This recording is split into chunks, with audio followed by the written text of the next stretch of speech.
안녕하세요, 김원준입니다.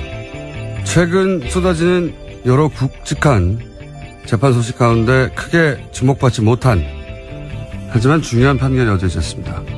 최순실 국정농단 국조특위가 위증 혐의로 특검에 고발해 1심에서 징역 10개월에 집행유예 2년을 선고받은 이임순 순천향대 교수에 대해 어제 서울고법 형사 3부 조영철 부장판사는 원심을 깨고 공소 기각 판결을 내렸습니다.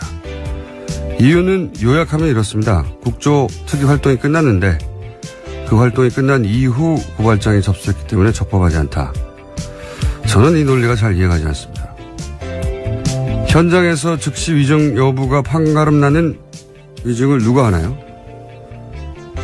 숨길 수 있겠다는 나름의 판단 아래 위증을 하는 것이고, 그래서 그 위증을 밝혀내는 데는 시간이 소요될 수밖에 없는 게 당연한 이치 아닌가요? 그리고 모든 위증죄 고발은 국정조사 기간 동안 이루어져야 한다면 국정조사 마지막 날 위증한 건 어떻게 합니까? 저는 잘 이해가 안 갑니다. 김원준 생각이었습니다.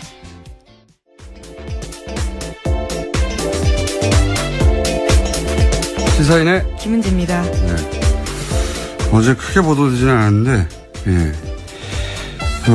이 판결은 향후, 왜냐면 위증죄로 고발된 사람이 아주 많기 때문에. 그렇죠. 예. 향후 판결에 영향을 미칠 수 있다. 그래서, 저는 주목하는 사건입니다. 그래서 오늘 좀 자세히 다뤄볼 예정인데, 잠깐 사실관계를 설명해 보자면 먼저. 예, 항소심 법원이 어제 이임순 순천향대 교수의 공소를 기각한 건데요. 공소 기각이라는 것은 형식적 조건이 갖춰지지 않았을 때 본안 심리 없이 소송을 끝내버리는 겁니다. 그러니까 아예 재판을 하지 않는 거죠. 그러니까 보통은 2심에서 1심에서 뭐 유죄가 되는데 무죄가 된다든가, 무죄가 되는데 유죄가 된다든가 뭐 뒤집어지기도 하는데 이 경우는 기소가 무효다는 거죠. 그렇죠. 예, 아예 다루지 않겠다는 겁니다. 그래서 아예 1심의 판결 자체가 무효라는 거죠. 왜냐하면 기소가 무효니까요. 그래, 굉장히 뭐랄까요, 파격적인 판결이에요. 이런 경우가 잘 없는데, 그런 판결이 내려졌고, 그 이유가 이제, 국정조사 특위 활동이 끝났는데, 끝나고 나서 간단하게 요약하면 고발했다는 거죠. 예. 그렇기 때문에 고발 자체가 적법하지 않기 때문에 이 재판을 할 수 없다라고 판단한 위증이냐 겁니다. 위증이 아니냐를 다룰 필요조차 없다. 고발의 위증이라서. 뭐 그렇게 이제 판결이 났고, 이건 뭐, 왜냐면 이임순 교수에 대한 주목도는 뭐 이재용 부회장이라든가 또 뭐 김유천 전 비서실장이라든가 그런 분들에 비해서 워낙 떨어지기 때문에, 예, 크게 보도는 되지 않았어요. 근데 그 위임죄에 걸린 분들이 많기 때문에 이것이 이제 빠지면 형량이 당연히 혹시 다른 재판도 이렇게 되면. 네, 실제로 김기춘 전 실장과 우병우 전 수석 같은 경우에는요, 같은 혐의로 재판을 받고 있거든요. 특위 종료한 다음에 석 달 뒤에 고발된 우병우 전 수석 같은 경우에는 특히 우병우 전 수석은 그 재판에 빨간불이 켜졌다라는 평가를 받고 있는데요. 물론 다른 혐의도 있습니다. 직권남용 직무유기도 있지만 어쨌거나 혐의 하나가 빠지게 되는 셈입니다. 같은 논리라면요. 그렇죠. 특히 우병우 전 민정수석 같은 경우에는 영향을 받을 수 있다. 물론 뭐 다른 재판부는 다르게 판단할 수 있죠. 그런데 이제 가장 먼저 있었던 판결 중에 하나거든요. 예. 순천향대 이임순 교수는, 잊어버리셨을 것 같아서 잠깐 언급하면 최순실 씨와 아주 관련이 깊죠. 예. 그 서창석 서울대 병원장, 박근혜 대통령 주치를 하다가 서울대 병원장에 출마하게 된 서 원장에게, 서울대 병원장에 출마는 그게 대통령의 뜻이다. 그러니까 출마하라라고. 권한 거죠. 네, 전달한 사람이 바로 이 이임순 교수로 알려졌는데, 이분이 이제 국정조사에서 박근혜 전 대통령 비선 의료로 지목된 김영재 원장의 부인이죠. 박채윤 씨를 서 원장의 소견 중에 있냐? 이렇게 질문을 했는데, 없다고 했어요. 위증한 거죠. 네, 거짓 증언. 왜냐하면 이게 실제로 소개한 게 드러났고, 본인도 나중에 이제 소개했다고 실토를 했죠. 그래서 위증 고발이 됐는데, 실제 그렇게 소개받은 박채윤 씨는 이제 서 원장에게 서울대 쓰지 않는 성형실을 판매하고, 그리고 자격이 안 되는, 남편인 김원재 원장은 또 일종의 특혜를 입어 서울대병원 강남센터 의료 진료 외래 진료의사 그렇죠. 선임이 됐었죠. 그런 사안에 연루된 분인데 위증을 했다가 고발이 됐습니다. 그래서 1심에서는 유죄 판결이 났어요. 네, 징역 10개월에 집행유예 2년 선고받은 바 있습니다. 그런데 이번에는 그게 아니다, 무죄 이렇게 한 게 아니라 기소 무효 이렇게 돼버린 겁니다. 예.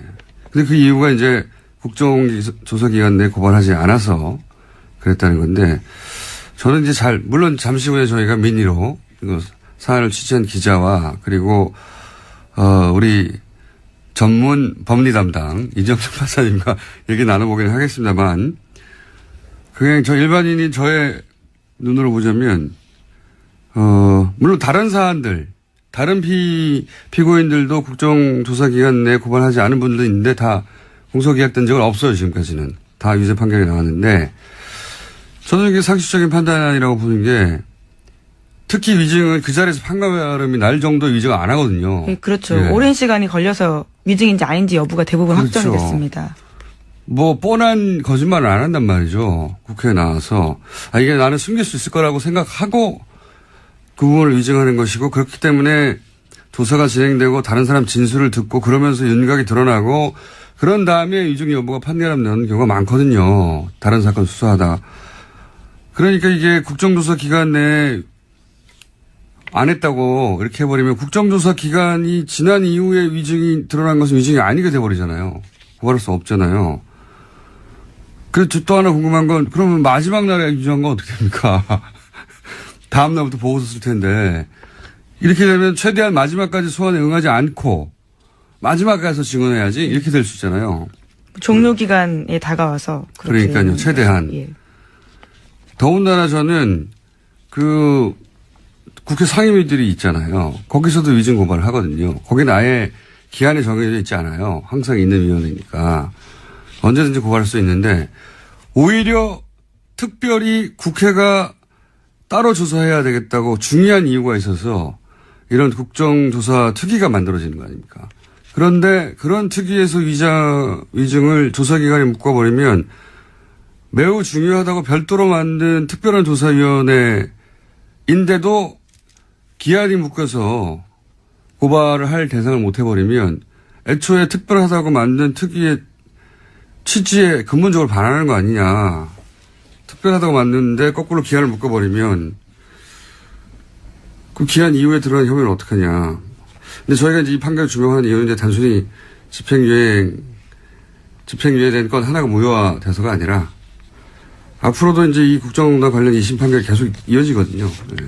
네, 그렇죠. 뿐만 아니라 오늘부터요, 안봉근, 이재만 전 비서관 등의 재판도 시작됩니다. 두 사람들은 증인으로 나오지 않았다라는 이유로 계속 재판받게 되는데요. 또 이 건들도 관심을 가질 수밖에 없습니다. 국정원 사건을 줄줄이 기다리는데 우리 사법부, 현 고법재판부가 이 사건들을 어떻게 처리할지 주목되는데 혹시 이게 일종의 풍향계가 아닐까 걱정이 되는 거죠. 예. 그래서 저는 시민사회가 이 국정농단 사태 2심 판결에도 계속 주목해야 한다. 그 점을 짚기 위해서 좀 길게 얘기를 했고 또 취재기자도 연결해 보겠습니다. 잠시 후에. 자, 다른 사람들 넘어갔다가 민의를 하는 걸로 하고 다른 뉴스는요? 네, 고용주 방송문화진흥회 이사장 재판도 화제가 됐는데요. 어제 재판이 있었습니다. 처음으로 시작됐는데 문재인 대통령은 공산주의자가 맞다라는 주장을 계속해서 하고 있었습니다. 고 이사장 같은 경우에 어제 열린 재판에서 자신이 허위사실 말한 적이 없다라고 주장했는데요. 문재인 대통령을 공산주의자라고 지칭하는 등 명예를 훼손한 혐의로 재판을 받고 있습니다. 고 이사장은 문 대통령은 북한 추종 발언과 활동을 해온 공산주의자다 계속 주장하면서요. 자신은 허위사실을 한 적이 없다. 그렇기 때문에 검찰 기소 이해할 수 없다라고 이야기했습니다. 또 사드 배치 불허하고 한일 군사정보 교류 협정 체결에 반대하는 등 북한에 유리한 발언을 해왔다면서 문재인 대통령은 공산주의자가 보이는 공통된 특징을 갖고 있다. 이렇게 주장했습니다. 아니 북한을 추종하는 문 대통령이 왜 지금 이렇게 북한하고 각을 세우고 있나요, 그럼? 그리고 사드를 배치에 찬성하냐 반대하느냐 공산주의자면 우리나라 공산주의 엄청나게 많아요. 한일 군사정보 교류 협정에 반대해도 공산주의자고. 공산주의자 해서 권한을 독점하고 있는 거죠. 본인이. 그래서 마음대로 딱지를 붙이는 건데 저는 혼자는 이렇게 생각할 수 있다고 봅니다. 문제는 그 생각에 기반해서 권력을 행사할 수 있는 지위에 있다는 게 문제인 거죠? 네, 형제 방송문화진흥회 이사장이라고요. MBC 대주주. 네. MBC가 나아갈 바를 정해줄 수 있는 분이라, 예. 어쨌든, 이런 법정 진술이 있었습니다. 네. 자, 다음 뉴스는요? 네, 또 어제 또 눈에 띄는 판결이 하나 있었는데요. 6년 동안 이어진 기아자동차 통상임금 소송에서 노조가 이겼습니다. 정기 상여금과 점심 식사 비용은 통상임금으로 봐야 한다라는 법원의 판단이 나온 건데요. 기아차는 모두 4,200억 원을 지급해야 합니다. 기아차가 회사가 어려워진 미지급 임금을 소급해주지 않아도 된다고 주장해왔던 신의 측, 그러니까 신의 성실의 원칙에 반한다라는 주장을 법원이 받아들이지 않은 건데요.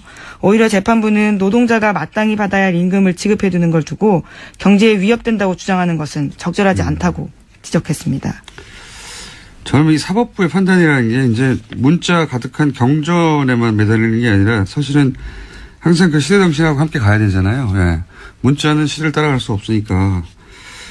근데 이제 이 판결의 정신이라는 게 근로자들이 주장한 권리, 주장과 권리 100% 손들어준 건 아니지만 적어도 이명박 박근혜 시절에는 기대하기 힘들었던 판결이라는 점에서 주목되는 판결입니다. 네. 반가운 판결이고요. 자, 다음 뉴스는요. 이해운 바른정당 대표가 지난 총선 경선 때 수천만 원대의 금품을 받았다는 의혹이 제기됐습니다. YTN 보도인데요. YTN에 따르면 사업가 옥 씨가 10차례에 걸쳐서 명품을 포함한 금품 6천만 원치를 이 대표에게 건넸다라고 주장하고 있습니다. 이 대표는 어제 당 연찬회 도중에 기자회견을 자청해서요. 이를 다 부인했는데요. 빌린 돈은 오래전에 다 갚았다라는 겁니다. 또 명품 받았다는 의혹에 대해서는 옥 씨가 일방적으로 들고 온 것이고 추후에 비용을 정산했다고 해명했습니다. 이건 양자 주장이 대립되고 결국 법정으로 갈 것 같고 양자 이야기를 모두 들어봐야 하긴 하는데 조금 각을 틀어서 바라보면 최근에 이제 보수대 통합에 대한 여러 가지 방법들이 등장하잖아요. 보수 진영에서. 근데 이제 이해운 의원이 대표적인 자강론자거든요. 예. 통합이 아니라. 예. 그런 자강론자로서의 이해운 대표의 입지를 크게 축소시킨 사건이죠. 예. 네, 어제 기자회견에서도 그와 관련된 질문들이 있었습니다. 하지만 이 대표 같은 경우에는요, 즉답을 피했습니다. 보수 대통합, 자유한국당과 바른정당의 여러 가지 형식의 통합, 부상에 사실상 걸림돌이 되었던 분이죠, 이분이. 이은. 그래서 이제 그 걸림돌이 제거되는 정치적 효과가 있다. 예, 이렇게 바라보면. 누군가는 아주 좋아할 사건입니다. 누군가는. 요 사안은 저희가, 좀 더 다음 주에 자세히 다뤄보긴 하겠지만 현재 정치적 효과는 그렇습니다. 당사자에게 주는 효과는 좀 다른 당황스럽겠지만. 자, 다음 뉴스는요. 네, 앞서 잠시 말씀드렸는데요. 안봉근 이재만 전 청와대 비서관 등의 재판이 오늘 시작됩니다. 국회 청문회에 나오지 않았다라는 혐의인데요. 두 사람은 지난해 12월 달에 증인으로 출석하라는 통보받고도 정당한 이유 없이 불출석한 바 있습니다. 뿐만 아니라 윤전추, 또 정매주, 우병우 전 수석의 장모인 김장자 대표 같은 사람들도요. 같은 혐의로 재판을 받게 됩니다. 알겠습니다. 여기서 저희가 언론들은 크게 주목하고 있지 않은데 뉴스공장은 크게 주목하는 판결, 순천향대 이임순 교수의 공소기각 사건 좀 더 깊이 다뤄보겠습니다. 미니로 두 건을 두 인터뷰 연설을 할 텐데 먼저 최순실 일단 들어가실랍니까? 네, 길어지신다면 인사를 드리겠습니다. 길어질 것 같아요. 네, 두 분이나 계신다 그래서요. 네. 네. 지금까지 시사인의 김은지였습니다. 감사합니다. 자, 바로 이어서 짚어보겠습니다. 수천향대 이임순 교수 공소기각건. 이 최순실 국정농단 사건을 지속적으로 몇 년 전부터 취재해온 주진우 기자 연결해서 짚어보겠습니다. 안녕하십니까? 안녕하십니까? 네. 법리는 저희가 잠시 후에 이정길 판사 연결해서 짚어보겠고 어제 판결 나고 이 사안하고 직접 이해 당사자가 될 수도 있는 삼성 또 박근혜 측 또 기소가 아예 기각돼버린 특검 반응 취재해 봤습니까? 했습니다. 네. 어떤가요, 반응이? 삼성과 박근혜 측에서는 처음으로 자신들에게 생긴 호재였습니다. 획기적인 호재여서 굉장히 놀라워하고 반가워했습니다. 반면 특검과 검찰 쪽에서는 쇼크를 받아서 굉장히 당황하고 있습니다. 쇼크까지 받을 정도였나요? 왜 쇼크를 받았을까요? 네. 1심에서 다 유죄가 됐던 부분이었어요. 이 부분에 대해서는. 그런데 공소기각, 그러니까 기소 자체가 잘못돼서 그 죄를 줄 수도 없다고 이렇게 판결을 내렸습니다. 이 판결대로라면 이재용의 위증 무죄고요. 김기춘 무죄고, 그리고 수많은 사람들이 그 국회에서 거짓말한 부분이 무죄가 됩니다. 그래서 대책 마련에 부심하고 있습니다. 특검 입장에서는 위증 고발된 사람 아주 많으니까 예. 네. 혹시 재판의 영향으로 다른 재판에서도 무효화될까봐 충격이 있었다. 네. 그런 얘기인 것 같고. 지금 이 국정농단 관련 사건 중에 2심에서 위증 관련해서 판결이 난 건이 또 따로 있나요?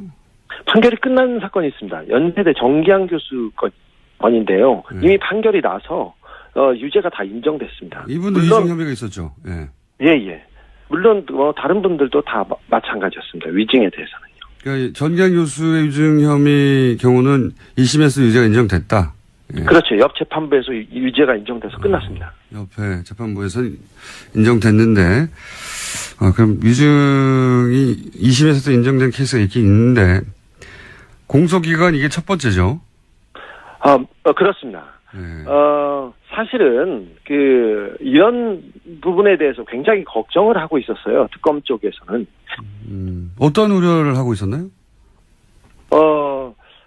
사실 양승태 대법원장 시절에 고법부장들은 굉장히 수가 갑자기 판사들이 많다가 갑자기 줄어듭니다. 그래서 승진하기 힘들다. 네.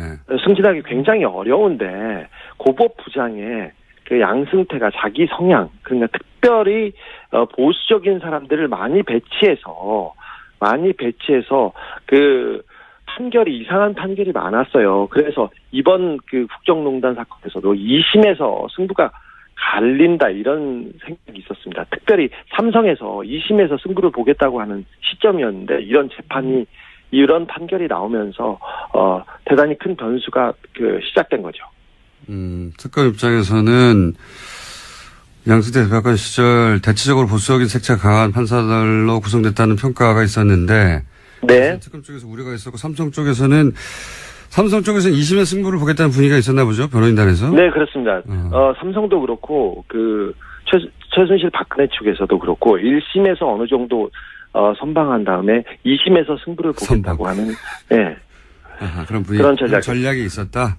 그런데 네. 이제 혹시 이번 판결이 그런 우려가 현실화되는 거 아니냐 이런 걱정이 특검이나 검찰 쪽에 있다. 네, 그렇습니다. 네. 그렇다면 그렇습니다. 네. 그렇다면 이제 고법 판사들이 대체적으로 보수적이었다라는 평가에 대해서도 한번 얘기를 해봐야 되는데. 네, 그렇습니다. 그런 얘기가 이전부터 있었나요? 예, 특별히 그랬습니다.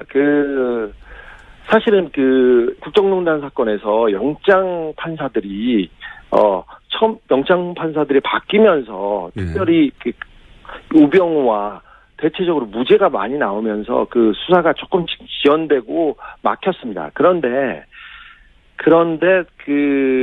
고법부장은 특별히 정권 친화적을 느낀 사람들이 많다는 평가였습니다. 그렇습니다, 사실. 양승태 대법원장하고 가까운 사람들만 승진을 했는데, 이번에 판결을 내린 조영철 부장판사의 경우는 좀, 향판 출신으로 지방을 조금 돌던 분이세요. 근데 갑자기 2014년 2월에 서울지방법원 민사수석이라는 요직 중에 요직입니다, 판사한테는. 판사로 민사수석으로 발탁됐고, 그 다음에 우정부 지원장을 거쳐서 고법부장이 됐는데, 이때도 뒷말이 무성했습니다. 근데 이제 한편에서 보면은 원래 모든 인사는 탈락한 분들 때문에라도 항상 어떤 조직에는 뒷말이 있거든요. 예.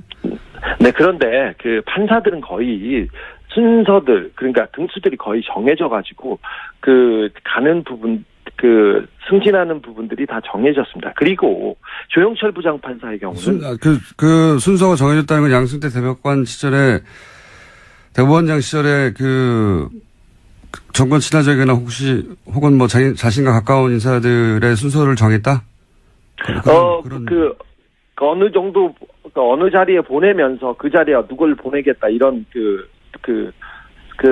순서가 거의 정해졌습니다. 그 전에는 판사들은 서울지법에서 시작하고, 그 다음에 어디를 갔다가, 그 다음에 고법으로 가고, 이런 순서가 정해졌는데, 조영철 판사는 그런 순서에서, 승진의 대체적인 관례나 코스가 있었는데, 네. 좀 예외적인 경우들이 나타나기 시작했다. 예. 네. 그런데 이 조영철 부장판사의 경우 친박 핵심이었습니다. 친박 핵심인 조은희 서초구청장의 친오빠예요. 그러니까 친박 실세의 친오빠가 국정농단 사건을 재판하고 있습니다. 그래서 조금 더 정치적인 것이 아니냐, 이 말이 좀 더 있었습니다. 아, 그렇다. 조은희 서초구청장. 근데 이제 가족 관계 때문에 이제 그런 의심 대상이 되는 건 억울할 수도 있는데, 그런 사적 배경 말고 뭐 예를 들어서 과거의 판결 때문에 구설의 대상이 됐다든가. 네, 그렇습니다. 정치적인 거 아니냐, 뭐 이런 의혹의 대상이 됐던 판결, 그런 케이스가 있었습니까? 정치적으로 의심을 받는 것이 이분의 판결이 약간 조금 이상해요. 스폰서 검사 김영준 부장검사 얘기 들으셨죠?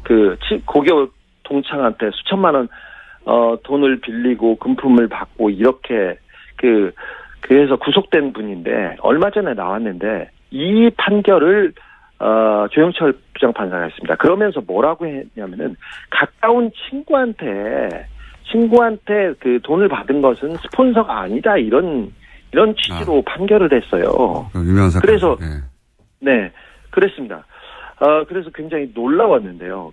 이분이 또 최윤희 전 합참의장 한테 뇌물죄를 무죄를 줬는데, 이분은 최윤희 전 합참의장의 아들이 무기 브로커에게 2천만 원을 받았어요. 근데 받은 사실은 인정되는데 청탁의 대가로 보기는 어렵다, 이렇게 얘기했어요. 그리고 최 의장의 아들이 받은 돈이 사업 투자금이 아니었다, 이런 식으로 말도 안 돼. 그런 판결을 내려가지고 사람들을, 그리고 특별히 판사들 사회를 놀라게 만들었습니다. 아, 판사 커뮤니티에서도 판결에 대한 구설이 좀 있었다. 뭐 그렇게 이해하겠고요. 네. 근데 저희가 이제 이 판결에 대해서 주목하는 이유는, 혹시 이 판결이 다른 국정농단 사태를 가늠하는 풍향계가 될까봐 이제 우려하는 건데, 이 재판부가 다른 국정농단 사건도 맡은 게 있나요? 김기춘, 조윤선을 처리해야 되는 블랙리스트 사건이 담당 판사입니다. 그리고 정유라의 부정입학, 이화여대 농단 사건도 이 판사님을 맡고 있습니다. 근데 더 중요한 것은 이재용 항소 사건을 맡을 가능성이 굉장히 높다는 데 있어요. 이재용 항소심이 고범에서 진행됐는데, 부패 전담 재판부인 형사 1부, 형사 3부, 형사 4부, 형사 13부에서 맡을 가능성이 있습니다. 근데 이분은 형사 3부이십니다. 형사 1부 부장판사는 정은호 전 네이처 리퍼블릭 대표한테 레인지로 받은 김수천 부장판사세요. 그래서 뇌물 사건을 그냥 무죄를 주셨으니까 굉장히 이분도 조금 그렇고, 형사 13부는 정영식 부장판사라고 있습니다. 정영식 부장판사 기억하십니까, 김성수? 기억이 안 나요. 우리 담당 판사였습니다. 우리 담당 판사였었는데, 이분이 한명숙 총리 2심에서 뇌물죄 무죄였었는데 1심에서 무죄했는데 2심에서 징역 2년을 주신 분이세요. 그리고는 이분과 다른 분은 김문석 부장판사가 계신데, 사실 조영철 판사가 이재용 사건 맡을 가능성은 더 큽니다. 무슨 우려인지 잘 알겠습니다. 오늘 여기까지 하겠습니다. 네, 감사합니다. 네. 지금 시사인 주진우 기자였습니다. 바로 연결해서, 여기까지는 이제 기자의 눈에서 바라본 우려였고요. 이번에는, 뉴스공장 연속 출연 신기록을 계속 갱신하고 계신 이정열 부전 판사님 전화 연결해 보겠습니다. 안녕하세요. 연속 아니고 어제 안 했잖아요. 네. 그러면 단일 특정 기간 최다 출연. 예. 예. 아니, 앞으로도 계속 그럴 것 같은 것이 이 국정농단 관련 사건이 너무 많다 보니까 그리고 이제 네. 판결이 쏟아지다 보니까 자 좋아하시는군요. 계속 연결하니까. 네, 법리적인 부분 주진우 기자의 네. 이제 기자로서의 우려는 들어봤고요. 네. 이 항소심 법원이 최순실 속칭 주치의라고 평가받았던 이임순 수시향대 교수 공소를 기각했습니다. 공소를 기각했다는 게 특검한테는 충격적이라고 한다고 제가 지금 방금 들었는데 네. 자 이거 좀 짚어주십시오. 예. 일단 이게 좀 여러 가지 측면에서 문제가 좀 되기는 하는데, 네. 일단 그 문제가 되는 부분만 짚어주십시오. 그럼. 네, 시간이 그렇게 많지 않으니까. 일단 네. 알겠습니다. 어제 나온 그 고등법원 판결이 완전히 틀렸다고 보기는 좀 그래요. 그러니까 네. 그 나름대로 논리가 있기는 있습니다. 그런데 네.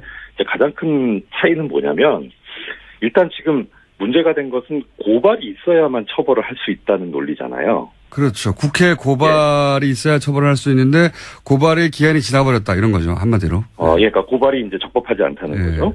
예, 그런데 이 지금 고발이 있어야만 처벌을 한다라고 하는 게 이게 저기 법에 규정이 없어요. 그래요? 예. 근데 이게 이렇게 잘못됐다는 게 아니고, 예. 그러니까 이 고발이 있어야만 국회 고발이 있어야만 처벌할 수 있다는 거는 법에 있는 규정이 아니고 판례에 의해서 인정이 되고 있는 겁니다. 65년도에 나온 그 대법원 판결이 있거든요. 그 대법원 판결의 취지는 뭐냐면 국회가 그러니까 보통은 이제 다른 법에서는 뭐 예를 들어서 저기 세금 포탈한 경우에는 뭐 국세청장이나 이쪽에 고발이 있어야만 되거든요. 거기 법에 뭐라고 돼 있냐면은 고발이 없으면 공소를 제기할 수 없다 이런 식으로 돼 있어요. 아예 그렇게 규정하고 있는데. 예. 예, 근데 국회 위증 관련해서 그렇게는 안 돼 있어요. 아하. 그러니까 예, 고발이 서로 뭐 절차를 어겼다 하더라도 검찰이 기소한 데는 문제가 없다는 말씀이시네요? 그러니까 그 부분에 관해서 이제 판례가 그 65년도 판례가 뭐라 그랬냐면 이게 근거가 국회 자율권이라는 걸 얘기를 하고 있는데 뭐 쉽게 말씀드리면 이 상권분립의 원칙상 입법부, 사법부, 행정부가 나눠져 있잖아요. 네. 그러면은 사법부도 상권의 하나니까 예. 입법부하고 동등하니 국회에서 내부적으로 한 거에 대해서는 왈가왈부하지 말고 그 판단을 존중해라. 아하, 무슨 이런 뜻인지 취지예요. 알겠습니다. 그러니까 예. 국회도 자체적으로 그런 판단 네. 권한이 동등하게 있고 국회가 문제 그렇죠. 삼았다면은 그거에 대해서 절차가 며칠까지 됐다 왈가왈부하지 말고 그렇죠. 기소 효력을 인정해라라는 게 이미 있다는 거죠. 그렇죠. 그게 이제 자율권 존중의 정신이에요. 그래서 판례가 그때 인정할 때도 고발이 필요하다고 인정한 게 뭐냐면 국회에서 위증을 한 건데 국회가 나서서 고발을 하지 않는 걸 가지고 굳이 행정부나 사법부에서 문제 삼을 필요가 있느냐. 그러니까 고발이 있어야만 처벌 가능한 걸로 해석을 한 거예요. 아하. 아니 그러면 네. 이거를 물론 뛰어나시긴 하지만 이정열 전 부장 판사님만 알 수 있는 판례는 아니잖아요? 그렇죠. 그러니까 그거에 근거해서 이제 그 고발이 필요하다라고 해석을 해온 거니까 웬만하면 다 아는 대법원 판결이죠, 이거는. 그래요? 예, 그래서 그 정신을 그대로 대입을 하면 이 사건에서도 이제 사실 그 고발 기한을 어겼다기보다는 엄밀하게 말하면은 이 국정조사 특별위원회가 해산한 다음에 그 명의로 고발이 된 거니까 존재하지도 않는 게 고발을 한 셈이거든요. 그렇게 해석한 거죠. 예. 그렇죠. 이제 그 말이 그러니까 그렇게 보면은 그렇게 완전히 틀린 건 아닌데 문제는 뭐냐면 어떻든 내부적으로 존재하든 안 하든 간에 일단 국회에서 의원들이 모여가지고 고발을 했으면 그러니까요. 그 절차 자체는 문제 삼지 않는 게 65년도 대법원 판결하고도 맥락이 같아요. 그러니까 국회 자율권을 존중을 하자 이거거든요. 그런 판례를 모르고 이렇게 하셨을까요? 판례 자체는 아는데 판례의 정신까지 생각을 하지는 않은 것 같아요.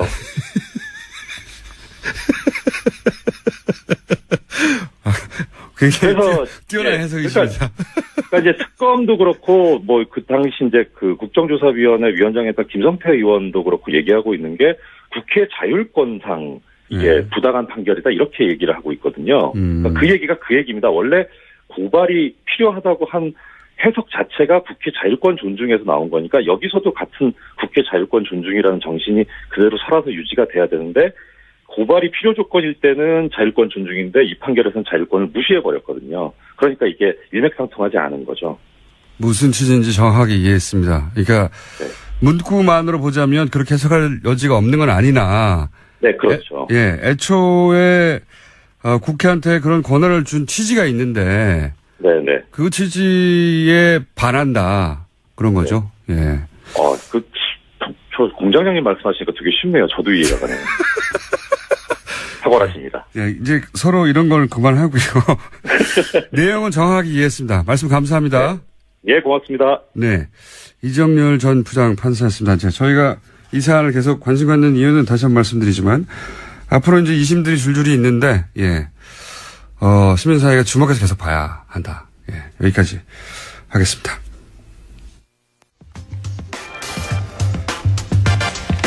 박근혜 정부가 2015년 계란 대책을 식약처에서 마련을 했었다 하는 뉴스가 있었습니다. 근데 그것이 민정수석실에서 막혔다. 이런 내용을 폭로한 분이 더불어민주당의 김현건 의원입니다. 스튜디오 직접 나오셨습니다. 안녕하십니까? 예, 안녕하십니까? 예. 저희도 한번 다뤘었는데 계란을 왜 민정수석실에서 다뤘을까? 굉장히 궁금했던 그렇죠. 사건인데 처음 이 계란 문제 관련해서 지금 불거지기 전에 살충제 불거지기 전에 민정수석실에서 계란을 다뤘다라는 이야기를 이미 주장을 하셨어요, 그죠? 예. 이전에 그때도 궁금했었거든요. 예. 왜 민정에서 다뤘을까? 근데 이제 그 보고서 내용이 어떻게 되어 있습니까? 처음에 접하신 보고서가. 이 계란 문제에 처음 관심을 갖게 된 거는 작년에 AI가 터지고 나가지고 계란 수급에 문제가 생겼잖아요. 그렇죠. 그래서 수입해오고 막 그랬죠. 수입해오고. 그래서 그때 이제 계란의 수급과 유통에 관한 문제를 보기를 시작을 했는데 그러다가 2015년도에 그 첫 문건을 발견을 한 거예요. 2015년에 보고된 첫 문건을. 근데 거기에 보면은 계란의 유통에 관한 여러 가지 문제점들을 지적을 하면서 지금 이미 불거진 문제, 그 문제가 그때 지적됐었다는 거죠. 그래서 지적이 되고 그거에 대한 개선책을 내놓고 그리고 계획들을 얘기를 하는데 그 계획을 11월 17일 날 발표를 하기로 계획을 세웠어요. 식약처에서. 그런데 문제가 있었고 대책을 세웠고 발표를 했는데 그것을 민정수석실에 보고 협의 후에 연기했다라고 나와요. 아, 보고서 내용 중에?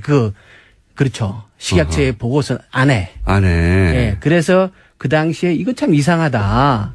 그래서 그때 발표를 한 거고, 그때는 그 문건밖에 없었으니까, 이걸 왜 민정실에서 다뤘을까? 달걀을 왜 민정실에 다뤘을까? 그리고 민정실에서는 당시에 이제 우병우가 그 수석이었는데 왜 이걸 연기했을까? 라는 다른 것도 있었죠. 이상하고 연기한 것도 이상하죠. 저도 그 이상했습니다. 그래서 그때 이제 더 알아보려고 했으나 이게 이제 당시는 아직도 박근혜 정권 시절이죠. 그렇죠. 그래서 그럼 한계가 있었는데 근데 추가로 파악되신 게 있어서 지금 나오신 거 아닙니까? 그렇죠. 그래서 자, 여러분 추가로 파악된 내용 요약하자면 이 문제는 이미 2015년에 문제가 불거져 가지고 지금 이제 살충제나 기타 등등의 문제들이 불거져서 식약처가 이런 문제가 있다고 이제 대책을 종합적으로 세워서 발표하려고 하다가 그 보고서가 발표가 안 됐는데 거기 보면은 민정수석실의 보고 후에 연기가 결정됐다고 이제 메모가 있고 그래서 이상하다 왜 민정에 보고를 그래서 했고 이제 민정은 왜 이걸 막았지? 다시 그럼 보고했는 그 문건은 뭐냐? 그러니까 보고한 뒤에 연기했다는 기록이 있으니까 그럼 보고했는 그 문건을 내놔라. 당시에 당시에 보고했는 문건을 그걸 이제 찾으셨고 그걸 찾았는데 그걸 안 내놓는 거예요, 식약처에서. 네, 그걸 안 내놓고, 그 이전에 문건을 내놓은 거예요. 아하. 예. 그러니까 처음에 그 이전의 문건에 보면 그게 이제 6월 달에 15년도 6월 달에 이제 민정수석실 보고용이라고 명시되는 문건이 있어요. 계란을 왜 자꾸 민정수석실에 보고 있을까? 그래, 그 문건에 보면 답이 나와요. 답이 나옵니까? 네. 어떻게 나옵니까? 뭐라고 되어 있냐면, 알떡순 얘기가 그때 나오는 거예요. 알떡순요? 예. 그러니까, 박근혜 대통령이 알떡순에 관심이 많았대요. 알떡순이 뭡니까? 계란, 예, 떡볶이, 순대. 순대. 예. 아, 그래요? 예. 그래서 식약처 내에서는 알떡순 대책이라고 불렀다는 거예요. 아, 예. 아, 그 세 가지 음식에 관심이 예, 굉장히 많았다. 관심이 많았고. 그러니까 우리가 기억을 해보면 박근혜 대통령이 그 불량식품을 4대 악이라고 규정했잖아요. 그렇죠. 그죠? 예. 그리고 그 문건에 보면은 서민들이 많이 먹는 음식이라서 특별히 관심을 가지셨다 이렇게 나와요. 알떡순에 예. 대해서. 그래서 예. 이 알떡순에 대한 대책을 수립해서 보고하라고 예. 민정수석실에서 식약처에다 요구를 한 거예요. 먼저. 아, 일단 예. 그게 독특하네요. 예. 대통령 관심사 주요 관심사는 당시에는 해당 그 책임 부처하고 상관없이 민정에서 일단 관리를 했군요. 예. 특별 관심 사항이니까 민정에서 관리했다는 몰랐다고 거예요. 주장하고 있는 예. 것이고 특별 관심 사항인데 예. 어쨌든 알떡스는 대통령 주요 관심사여서 예. 민정이 관리하였다. 민정이 관리했던 예. 거고 그리고 그 보고를 민정수석실에 하게 된 건 당연히 민정수석실 보고하라 그래서 한 거예요. 예. 애초에 사실 식약처가 예. 자체적인 판단으로 예. 민정에 보고한다는 건 말이 안 되죠. 그렇죠. 맞습니다. 예. 애초에 특별 관리 대상이어서 민정이 요 알떡순 관련은 다 나한테 보고해. 해서 식약처가 민정에 보고했습니다. 알떡순. 이거 원래 그쪽 동네에서는 통하는 용어였습니까, 원래? 식약처 내에서는 그렇게 얘기했다 그래요. 알떡순 대책. 알떡순 대책이라고. 그런데 그때 당시 식약처장이 이번에 문제에 대해서 질타하신 그분 아닙니까? 예, 맞습니다. 김성희 의원. 그럼 본인이 있을 때 일어난 일이네요. 그렇죠. 그분이 계실 때 그분이 한 1년 이상 근무를 하셨는데. 고기간 딱 겹치네요. 예, 고기간 딱 겹칩니다. 자, 그래서 민정에 보고했는데 그럼 민정이 이번에 계란이 이렇게 문제가 많으니까 이거 대책을 마련해서 발표하겠습니다는 건 왜 막았죠? 그러니까 이제 작년에 제가 마사회의 자료를 찾아낼 때도 저 자료가 저거 문제가 있어 보이는데라고 달라고 하면 그 자료를 안 내놓고 옆으로 자꾸 이상한 자료를 갖다 드리대요. 그러면 그 자료가 분명히 문제가 있는 거거든요. 그래서 처음에 이제 우리가 그 알떡순 자료를 받고 이거 아니다. 이건 아니고. 이건 그냥 정상적인 거고. 이건 정상적인 거고. 그러니까 처음에 민정수석실에 계란 대책이라고 했던 그 자료를 찾아야 된다. 애초에 그거 보고 나서 연기하라고 한 거 아니냐. 그게 뭐냐. 그래서 그거를 이제 집요하게 찾기 시작해서 결국 받아낸 거고요. 그랬더니? 그랬더니 그 문건의 내용은 핵심이 뭐냐면 산란일자 표시 문제예요. 그게 왜 핵심이죠? 누구한테 그게 불이익이 되는 겁니까? 그러니까 우리나라 계란은 산란일자 표시를 안 해요. 유통기한 개념도 잘 없어요. 애초에. 그러니까 계란이라는 것이 그러니까 언제 나왔느냐가 중요하죠. 언제 나와서 그때부터 유통되기 시작하는 건데 우리는 그 유통기한이라는 개념이 포장 날짜를 기준으로 해요. 현재. 그래요? 예. 그러니까 산란일자를 기준으로 해서 그 유통기한을 정해야 그게 합리적인 거잖아요. 그렇죠. 당연한 거죠. 그런데 우리는 그 규정이 제대로 없고요. 그럼 포장이라면 그러면 유통업체가 그렇죠. 계란을 받은 순간부터 정한다는 얘기네요? 유통업체가 계란을 받아서 포장하는 순간부터. 포장 단위에 맞도록 재포장을 하겠죠. 그 시점에 포장 일자를 찍고. 그거 굉장히 불합리하네요. 굉장히 이게 문제입니다. 그러네요. 그러니까 독일도 그렇고 일본도 그렇고 산란 일자를 기준으로 아니 해요. 뭐 너무나 당연히 계란이 나온 순간부터 그때부터 유통이 되는 대상이 되니까 그때가 생산되는 거 아닙니까? 말하자면. 심한 경우는 어떤 경우가 있냐면요. 계란은 연중으로 거의 같은 숫자가 나오잖아요. AI가 터지기 전까지는 1년에 하루에 한 4,200만 개가 나왔고. 전국적으로. 근데 지금은 하루에 한 3,500만 개가 나와요. 네. 그렇지만 나오는 숫자는 거의 균일한데, 네. 우리 사람이 소비하는 패턴은 다르거든요. 여름엔 잘 소비 안 한단 말이에요. 계란이. 네, 상대적으로. 그러면 보통 이제 여름에 생산되는 계란들은 저온 저장고에 넣어놨다가 추석용으로 써요. 여름 거를 추석에 쓴다고요? 예, 저온 저장을 시킨 그런 일들이 많이 생깁니다. 이거 처음 하는 사실이네. 네. 그렇기 때문에 계란이 포장되기 전에 창고에 들어있는 시간이 2달, 3달 되는 경우들이 있어요. 그리고 처음 알았습니다.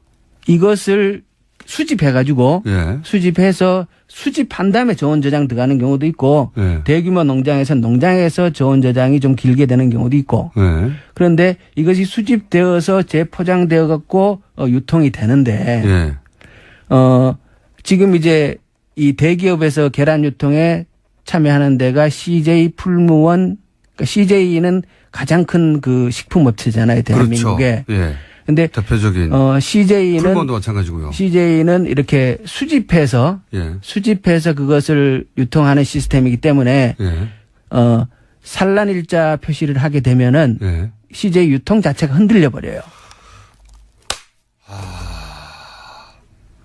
갑자기 모든 게 이해가 가네요. 그래요? 갑자기 모든 게 이해가 가네요. 그래서 예를 들어서 우리나라의 대표적인 사실 CJ가 만드는 음식들 그 인기 많습니다. 유통되는 것 중에. 근데 계란도 크게 하고 있는 걸로 알고 있고 그런데 수집을 해서 저장하는데 그렇게 따지면 굉장히 오래 저장된 기간에 계란이 유통될 수 있는 거 아닙니까? 산란일자를 찍어버리면 충분히 그럴 수 있죠. 2달 지난 계란이 시중에 나오는 거 아닙니까? 그럴 수도 있는 거 아닙니까? 충분히 그럴 수 있습니다. 거꾸로 2달 지난 계란에 산란일자를 찍어버리면 사람들이 안 먹겠죠. 그렇죠. 당연히 안 먹죠. 우리가 단순히 생란 유통만 생각하는 그거 말고 계란이 아까 그렇게 나온다 그랬는데 절반 정도는 생란으로 유통이 되고 또 절반 정도는 가공용으로 쓰인단 말이에요. 조림도 하고 이렇게. 여러 그 식품에 계란이 많이 들어가지 않습니까? 맞습니다. 그러면 그 가공업과 관련된 모든 식품 산업에 다 연관이 있죠. 이게 굉장한 이해관계네요. 굉장한 이해관계입니다.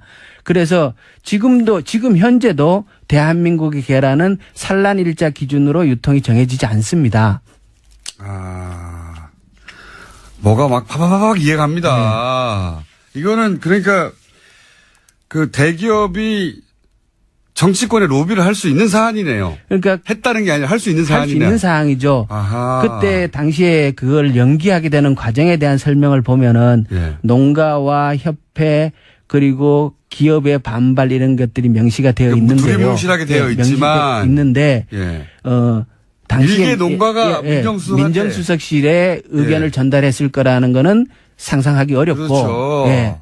일개 농가가 어떻게 우병우 민정수석실에 가서 이거 산란일자 얘기하겠습니까? 그래서 짐작을 하는 거죠. 여기서부터는 추정이네요. CJ가 핵심적으로 거기에 그래서 개연성이 대단히 이해관계를 표현하지 않았을까 이렇게 하는 추정을 하시는 거네요. 추정이죠, 그건. 그래서 연기가 된 거고. 이거 굉장히 큰 뉴스인데요. 그리고 그 당시에 CJ하고 또 이제 그 시점이 2015년도 11월 16년도 초 이 시점이니까 최순실 박근혜 게이트 그러니까 그 차은택 중심으로 한 창조 문화 융합 있습니다. 그 사업들이 K 컬처벨인가 그때 그 사업이 한창 진행될 때였으니까 CJ하고 그래서 그런 의구심을 가지기에 딱 적당하네요. 그렇게 추론해 볼 수 있죠. 추론해 볼 수 있다. 문제 제기를 하신 거고 국회의원으로서 이 사안을 궁금해서 계속 파신 거군요. 왜 계란을 여기서 했어? 뭔가 이상하잖아요. 그리고 이게 정상적인 대책을 내놨는데 왜 연기하래? 하다가 거기 연루된 이해관계가 뭐지? 따지고 들어가다 보니 그리고 자료를 내놓으라니까 그거 자료는 안 주고 자꾸 이상한 자료 옆에 걸 제시를 하고 여기서 이제 CJ는 그거 아니다. 우리가 하는 거 아니다라고 할 수 있어요. 충분히. 그렇죠. 할 수 있기 때문에 저희는 반론을 기다리고 있습니다만, 김영건 의원님은 합리적 의심이다, 여기까지가. 예. 문제 제기하신 거고. 이 사안 여기서 끝날 것 같지 않습니다. 예. 오늘 여기까지 하겠습니다. 감사합니다. 예, 고맙습니다. 민주당의 김영건 의원이었습니다. 은닉재산 프로파일러. 안원구 전 대구 지방국세청장님 나오셨습니다. 안녕하십니까. 안녕하십니까. 벌써 번네. 저희 PD가 얘기 듣다가 자기가 빠져가지고 번개칠 타이밍을 계속 놓치거든요. 그래서 지금 일단 한번 쳐놓고 시작하겠습니다. 먼저 연습하신 것 같네요. 네. 자, 지난주부터, 은닉재산 말고 최근에 터지기 시작한 사건들에 대해서 너무나 직접 당사자라서 얘기하지 않을 수 없는 사안들이 자꾸 있어서 오늘도 이어서 얘기하겠는데 지난주는 이제 도곡동 땅 실소유주에 관해서 말씀하셨어요. 네. 예, 도곡동 땅의 중요한 이유는 도곡동 땅의 실소유주가 다스의 실소유주고 다스의 실소유주가 결국 BBK의 실소유주다 연결되기 때문에 굉장히 중요한 사안인데 근데 이제 도곡 땅의 실소유주는 이명박 전 대통령이라는 전표를 보시는 바람에 우여곡절 끝에 감옥까지 갔다 오셔서 지난주에 잠깐 정리를 했고요. 이번 주에 또 불거진 사건 또 안 하려고 그랬는데 최순실로 넘어가려고 그랬는데 이번 주에는 노무현 전 대통령을 결국은 지금까지 얘기한 표적 수사라고 이제 의혹을 받고 있는 태강 실업 세무조사. 요 태강 실업 세무조사 때 이 조사를 하라고 지시받은 당사자입니다. 청장님이. 그렇습니다. 사건의 핵심 중에 있으셨어요. 그래서 누구보다 정확하게 이 사안을 말씀하실 수 있는 분이기 때문에 국정조사를 할 필요가 없습니다. 여기서 저희가 자체 국정조사를 하는 것으로. 자, 우선 태광실업 세무조사는 사실은 명백한 표적 수사다. 표적 정치 보복 수사라고 봐야죠. 왜 그러냐. 자, 간단히 요약하면 당시에 노무현 전 대통령의 노무현 전 대통령과 관련이 있던 박연차 회장에 대해서 찍어서 사실은 그런 식으로 세무조사할 사안이 아니었는데 찍어서 털어본 거 아닙니까? 그렇죠. 이제 그 당시에 이제 촛불을 그때 강우병 촛불이 막 엄청나게 커졌죠. 그때 당시에 이제 이명박 전 대통령이 상당히 아마 산에 가서 그 상황을 보고 걱정도 하고 했다는 그런 말도 있었고 그 당시에 이제 이 상황의 뒤에 촛불의 뒤에는 돌아가신 노무현 대통령이 있다고 그 당시에 판단했던 것 같아요. 이명박 정권이 그렇게 지목을 하고 자발적인 사실 먹거리를 걱정하는 자발적인 시민들의 시위였음에도 불구하고 그 뒤에 촛불을 누가 사줬냐 이런 얘기를 하면서 그 말의 의미는 그 뒤에 노무현 전 대통령이 이런 시위를 주도하거나 지시한 거 아니냐. 그렇게 의심을 했던 것 같아요. 해당 당시 이명박 정권은 그렇게 의심을 하였고 실제 그래서 이명박 전 대통령이 노무현 전 대통령을 찍어서 제거하기 위해서 시작한 프로젝트 1번이 바로 이거였다. 그래서 그 당시에 보면은 노무현 대통령 주변에 있는 인물들. 예를 들면은 이제 노무현 대통령이 허리 수술을 하신 우리들 병원. 그 다음에. 잘 가던 밥집. 삼계탕집이 이제 노무현 대통령하고 이제 잘 아는 지인이 그걸 운영하고 있었는데, 유명한 집이죠. 그 삼계탕집을 세무조사를 또 했다는 거죠. 삼계탕집을 세무조사하는 건 정말 삼계탕집을 털고 다 털어본 거죠. 그다음에 무슨 또 골프장을 운영하던 제2로 시작하는 골프장 그런 분들 뿐만 아니라 그 주변에 있는 사람들 모든 사람들을 조사를 했던 거예요. 근데 거예요. 안 나오는 거예요. 아무것도. 안 나왔죠. 그래서 이제 마지막으로 이 태강실업에 대한 저걸 걸었던 것이 아닌가 저는 그렇게 생각하고 있습니다. 그렇게들 그때도 말들이 많았습니다. 그런 거 아니냐고 당연히. 그런데 이제 이게 왜 표적 수사고 기획 수사냐 이제 그 얘기를 또 해주셔야죠. 이 이제 표적 수사와 기획 수사라고 보는 의미는 이게 일반적인 정상적인 조사 같으면은 이제 개선을 따라서 이제 이루어져야 되죠. 개선이라는 게 뭡니까? 라인 이제 그 조사 라인의 그 절차가 있지 않습니까? 예를 들면 서울청 4국의 조사를 한다 하더라도 본청장, 서울청장, 조사국장 이런 식으로 이제 라인이 내려가는데 정상적인 라인이 있는데 사실 제가 거기에 들어갈 이유가 없죠. 저는 그 당시에 서울청 세원관리국장으로 있었단 말이죠. 세원관리국장. 네. 휴가가 있던 저를 휴가 중에 저를 불러가지고 본청장실로 그것도. 저는 그때 당시 소속이 서울청 세원관리국장이니까 정상적인 지시 같으면 서울청장한테 지시가 내려와야 되고 서울청장이 저를 불러가지고 지시를 하는 게 그게 순서죠. 그리고 이 사안을 조사할 위치에 있지도 않으셨잖아요. 그렇죠. 그리고 조사국장이 아니었기 때문에 조사와 관련된 이야기를 할 계제가 안 됐죠. 그러니까 총장이 그 보직이 있지 않은 사람을 직접 부른 거 아닙니까? 그렇습니다. 그것도 휴가 중에. 그 일요일 날로 기획을 하는데요. 갑자기 전화 온 거죠. 갑자기 전화가 와서 이제 청장실로 올라오라고 해서 정말 가기 싫었지만 그럼 뭐 오라고 하니까 상사가 오라 그러니까 또 가야 된다고 생각해 갔는데. 가셨어요? 갔더니 이제 태강실업 세무조사를 해야 된다. 이 태강실업 세무조사해야지 노무현을 잡을 수 있다. 실제 그런 이야기를 했죠. 그 자리에서? 직접 들으신 얘기예요? 직접 들은 이야기죠. 그래서 번개. 또 우리 잡을 수 있어요. 그래서 한 발로 준 번개. 그 당시에 이제 그래서 서울청 세원관리국장인데 정상적인 절차를 아까 이야기했듯이 절차를 밟아서 지시를 하면 한상률 청장이었죠 당시에. 그 당시 한상률 청장이었죠. 그래서 들어가서 이제 그렇게 이제 소극적인 저항을 했죠. 그 절차를 밟아달라. 소극적인 저항을. 그랬더니 아니 청장이 지시를 밟아주면 될 거 아니냐 이런 거예요. 그렇지만 사실은 조사국장이 아닌 사람한테 하락하면 그 일을 맡기는 그 정당한 의미가 있어야 되잖아요. 그렇죠. 그런데 청장이 시키면 하는 거지 이런 식으로 이야기를 해서 노무현 대통령을 잡으려면 이거 해야 되니까 네가 해 이거 아닙니까? 그런데 그 이유는 제가 이제 국제조사관리관도 했고 이제 그 당시에 이제 총무과장 할 때 본청 총무과장도 제가 했는데 그때 이제 베트남을 청장을 수행해서 간 적이 있습니다. 다른 청장님을. 그래서 그분들하고 이제 베트남 청장을 제가 이제 여러 번 이제 제가 만난 적은 있습니다.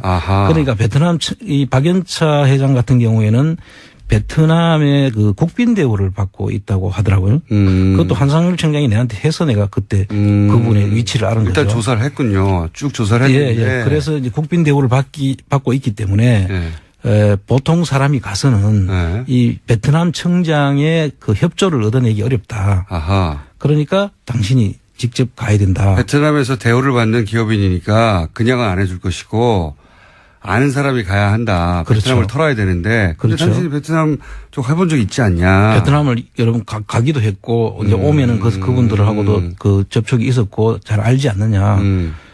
그래서 그런 이유로 뭐 조사국장도 아닌 사람을 불러가지고 이야기한다는 것은 분명한 의도가 있었지 않겠습니까? 그렇죠. 당연히. 이 말도 했고. 노무현 대통령 잡으려고 하는 했다고 했고. 그리고 그 순간 그 이야기를 하면서 또 이런 이야기를 했어요. 그때 제가 대구청장에서 자천시켜 놨잖아요. 서울청 세원관리국장 한 서너 단계를 자천시켜 놨는데 그 명예를 대학생을 중학교로 가라고 한 거죠. 성과를 내면 명예를 회복시켜 주겠다. 이렇게 이제 또 자천을 시켜놓고 말 들으면 다시 올려줄게. 그렇게 이제 또 덥석 물지 그러셨어요. 그 상황은 너무나도 명백하게 보이지 않습니까? 그 당연히. 그리고 저는 사실 상당히 존경하는 분이고 노무현 대통령은 지금도 그 이야기만 하면 막 가슴이 먹먹해지는데 그걸 하라 그러니까 좋을 리가 없죠. 제가.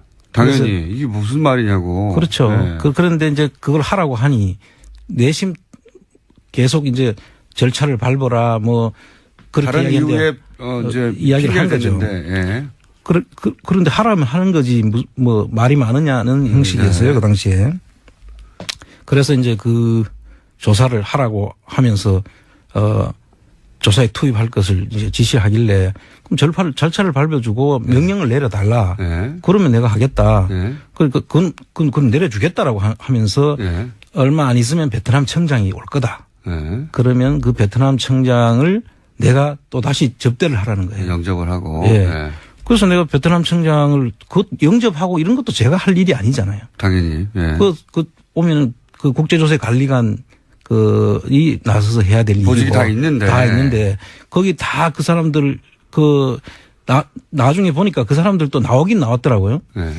무슨 일이 있었냐면 한 베트남 청장 회의가 있었습니다. 그때 네. 한국하고 베트남 청장 회의가 있어서 그 당시에 중구에 있는 한국의 집에 예. 저를 거기에 그 참석하라고 한 거예요. 예. 그 저녁 식사하는 자리에. 예, 일단 가서. 근데 저는 퇴근을 해버렸죠. 예. 참석하라고 여러 번 지시가 내려왔는데. 항상 소극적 저항. 그 당시에. 싫어, 퇴근, 뭐 이런 거. 예. 제가 퇴근을 해서 집에 가 있는데 그 당시 세원관리국, 국제조세관리관을 할 때 제가 같이 근무했던 과장이 예. 몇 차례에 걸쳐가지고 계속 독촉 전화가 옵니다. 빨리 참석하라고. 청장이 이제 명령했겠죠. 빨리 그렇죠. 부르라고. 그래서 실제로 한상윤 청장이 나를 계속 빨리 오라고 한다고 지시가 떨어졌다. 그래서 오라고 해서 제가 그때 가면은 이제 술을 먹을 걸 알고 이제 집사람 차를 타고 저는 이제 운전을 할 수 없는 상황이 될 거니까. 소극적으로 가셨어요. 예, 갔어요. 그 자리에 이제 앉아가 있는데 이제 베트남 벌써 가니까 근하게 이제 그 저녁 자리가 이제 벌어져 있습니다. 그래서 그 자리에 제가 참석을 했는데 이게 나중에 저를 거기에 투입하지 않았다고 베트남 세무조사에 박연차 태강실업 세무조사에 저를 투입하지 않았다라고 한상유리가 계속 그렇게 이야기를 합니다. 아, 나중에 이게 문제가 되니까 이제 정치적 세무조사로 이제 이게 저희가 참석했다는 자체가 이제 정치적 세무조사로 의심받을 수 있는 부분이죠. 그렇죠. 처음부터. 예. 둘 사이에만 얘기했을 때는 두 사람이 얘기 안 하면 되는데. 그렇죠. 그 자리에 간 순간부터는 누구나 다 알 수 있으니까. 그렇습니다. 그 자리에 투입하지 않았다고 나중에 거짓말을 했어요? 다 거짓말하고 검찰에서 나중에 한상률 청장이 검찰 조사를 받게 되는데 미국에 도망갔다 다시 와서 전자 조사받을 때 제가 그때 참고인 자격으로 한상률 피의자의 안원구인 참고인 자격으로 제가 가서 대질신문을 요청을 합니다. 제가. 대질신문. 그래서 그 대질신문에는 영상이 지금도 있습니다. 네. 그래서 그 자리에서 계속 제가 그 자리에 올 수도 없었고 오지도 않았다고 계속 부인을 하고 그전 사전 그 검찰 조사에서도 그 부인을 했었더라고요. 보니까. 그런데 그 자리에서 만나서 대질을 하는 과정에서 자기도 모르게 제가 거기에 참석할 수밖에 없었던 거를 설명을 하는 과정이 나와서 그 모든 것이 이제 다 거짓말 했던 것이 오히려 자기가 거짓말이었다는 것이 들통나는 그런 사건이 생깁니다. 재밌네요. 예.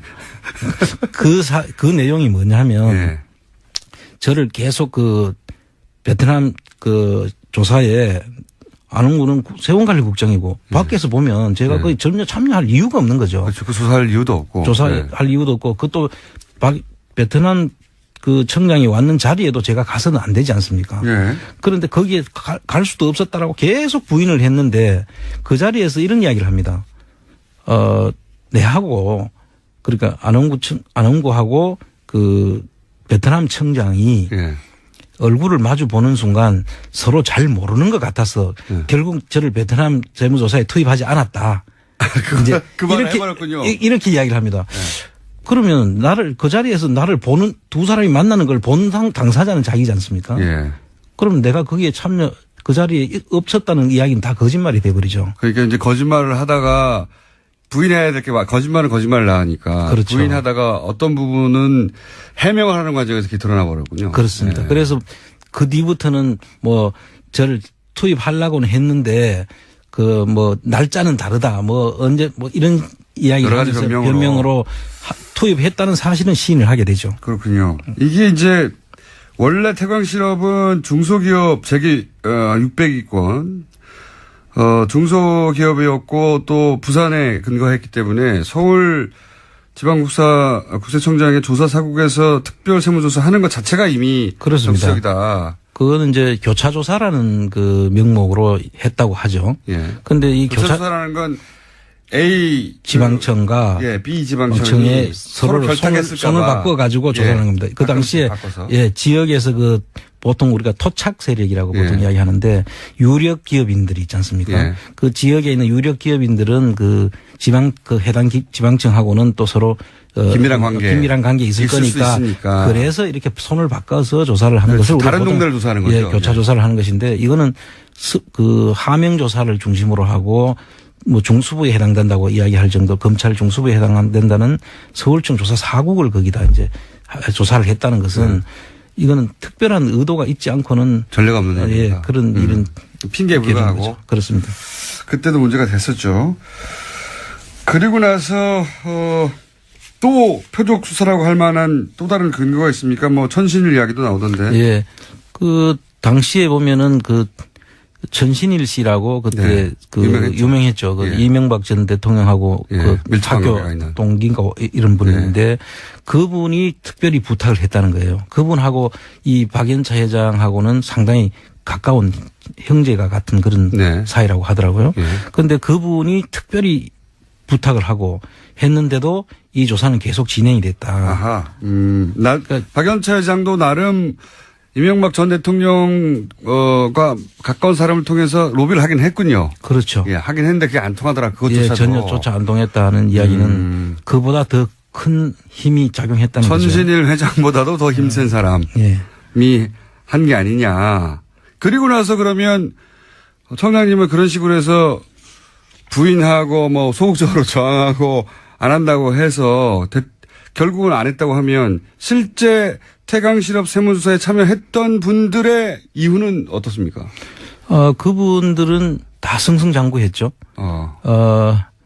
그 당시에 이제 조사 라인에 있었던 분들 네. 또 그 밑에 그 라인 선상에 있었던 실무자들까지도 네. 아마 그 이후에 그 인사 경로를 보면 네. 아마 다들 그 승승장구한 걸로 그렇게 나와 있습니다. 승승장구. 네. 그러니까 시키는 대로 했던 사람들은 뭐 승진하고 좋은 자리 갔군요. 그렇습니다. 예. 예. 그거는 뭐 결과로 나오는 거니까요. 네. 그리고 나서 그러면 한상률 전 청장이 이 건으로 조사를 받고 나서 그다음에 어떻게 결론이 났죠? 이 자체는 검찰에서 이 자체를 조사를 다 저하고 대질까지 다 했는데도 예. 거기에 대해서는 아무 저것도 없이 다 기소 자체를 안 했죠.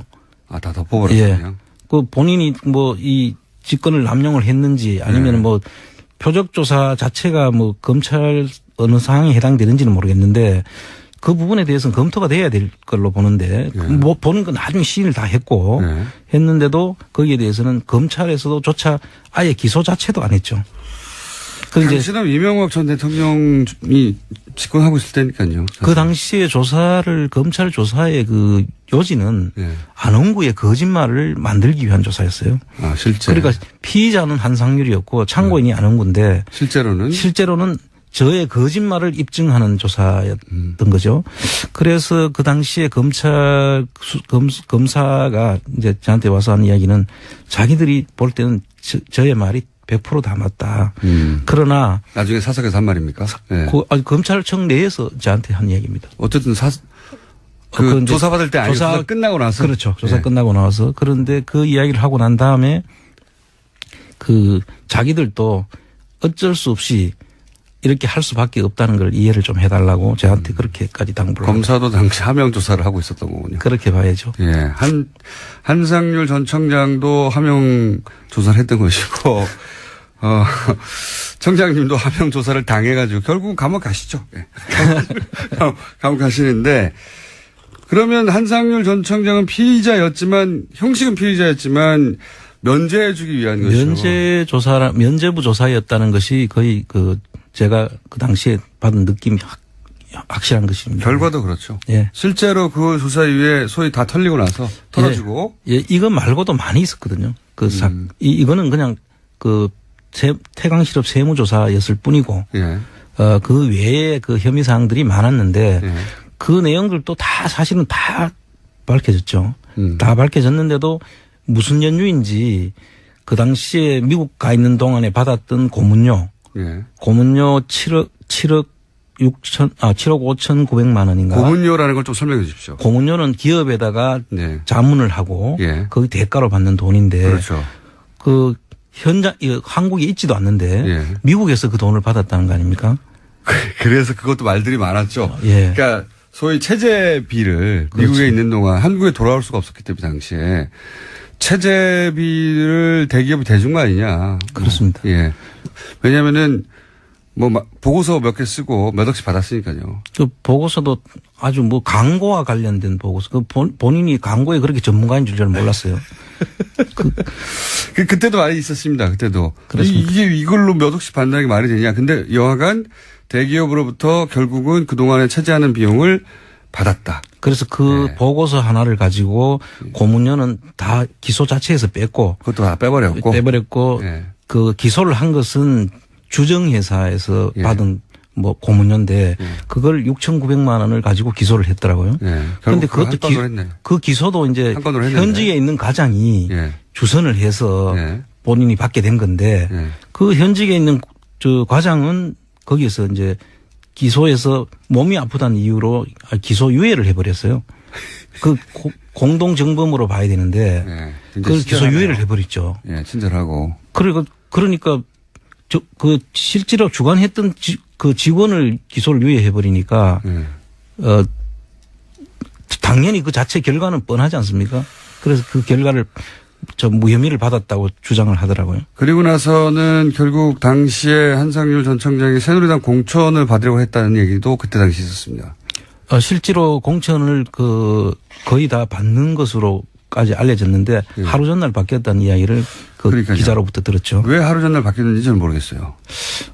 이제 본인은 당선 가능성이 있을지 모르나 다른 사람들한테 영향을 준다. 그러니까 이게 그때 이제 돌던 이야기는 한상률 전 청장이 이렇게 해서 국회의원까지로 재등장하게 되면 다시 이야기가 불거진다. 그렇죠. 예. 그러게 되면 본인은 모르겠으나 다른 입 후보자들 예.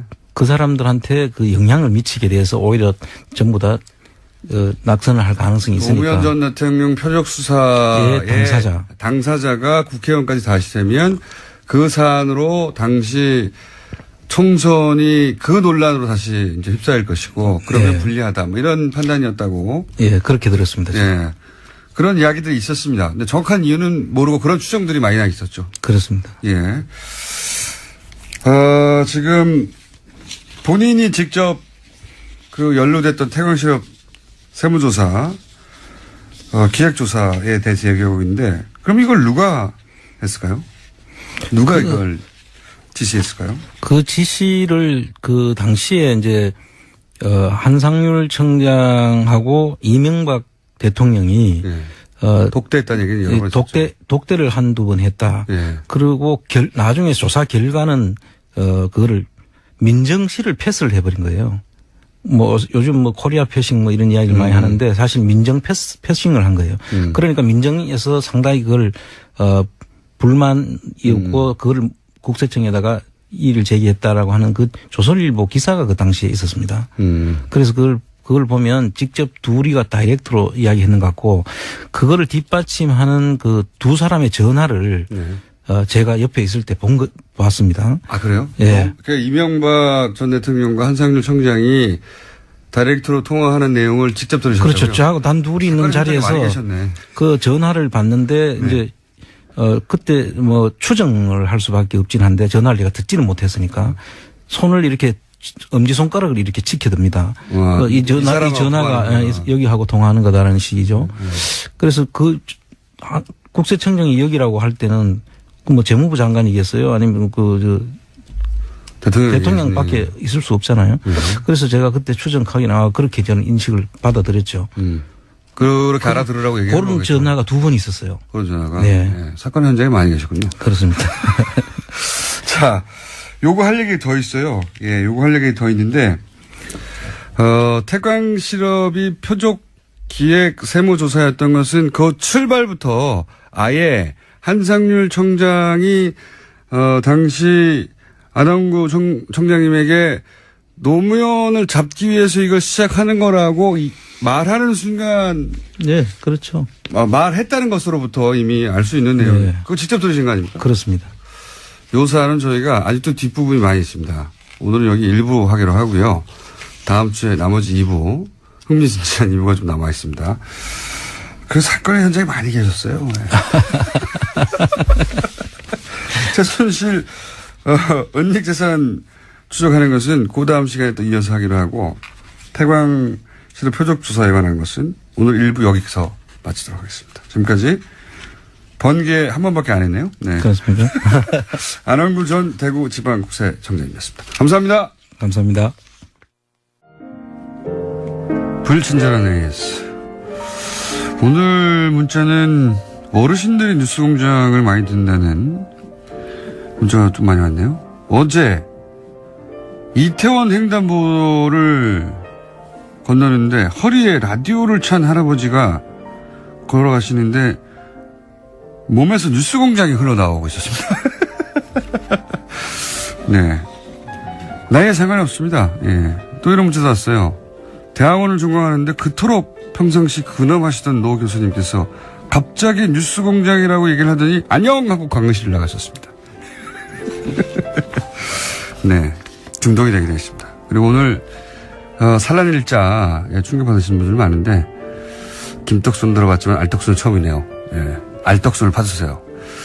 계란 얘기 흥미로웠습니다. CJ 푸드빌 다니는 지인한테 1년 전에 사둔 계란값이 많이 떨어져서 골치 아프다는 얘기를 들었는데 그게 이렇게 연결이 되는 거군요. 하고 문자를 보내신 분도 있고 풀무원 유정란만 먹었는데 하면서 걱정하신 분이 있는데 이거는 이제 김현건 의원실에 따르면 풀무원은 산란일자로 표시한다고 합니다. 네. 문제 제기한 것은 방송에서 문제 제기한 것은 CJ 이야기였습니다. 이 이야기는 이제 CJ 측 이야기도 들어봐야 되고 김현근 의원실이 추가적으로 또 이 사안을 다음에 한 번 더 다루겠다고 하니까 다시 한 번 다루겠습니다만은 설충제에 이어서 산란일로 표시하지 않는다는 것은 굉장히 충격적이네요. 예. 물론 뭐 계란 자체가 큐티클이 있어서 계란을 알을 보호하는 왜냐면은 자연 상태에서는 오랫동안 있다가 계란이 결국 그 병아리가 되고 닭이 되니까 보호하는 기능이 있는데 문제는 이걸 우리나라에서 세척을 한다. 그러면 큐티클이 없어지고 그런 이후에는 유통기한이 짧아지는데 이 문제도 한번 다뤄볼 만한 이야기고 다음 조만간 아마도 김현근 의원실과 이 문제를 다시 한번 다루게 될 것 같습니다. 산란일자, 예, 알떡순, 새로운 거 오늘 많이 알았고 내용 중에 굉장히 충격적인 내용. 산란일자로 표시하지 않는다니. 참. 그렇게도 알고 있었는데 그게 아니었답니다. 자, 여기까지 하겠습니다.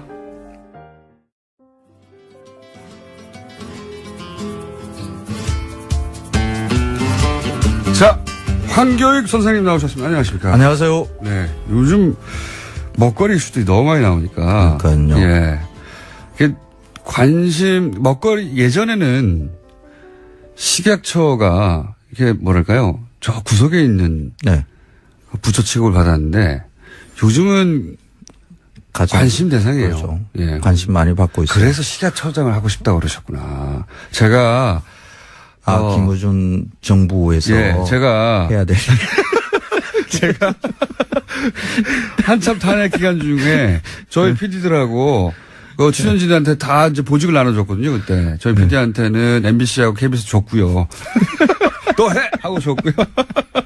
제가, 황 교수님한테 뭐 원하시냐고, 김어준 내각에서 그랬더니, 안 한다고 하시다가 식약처장 정도, 그때까지만 하더라도 저는, 소막하시다고 생각했는데 그게 아니었어요. 그 먹을거리 문제와 관련해서 가장 그 첨예한 것들을 정리해 줄 수 있는 데가 사실 식약처죠. 그래서.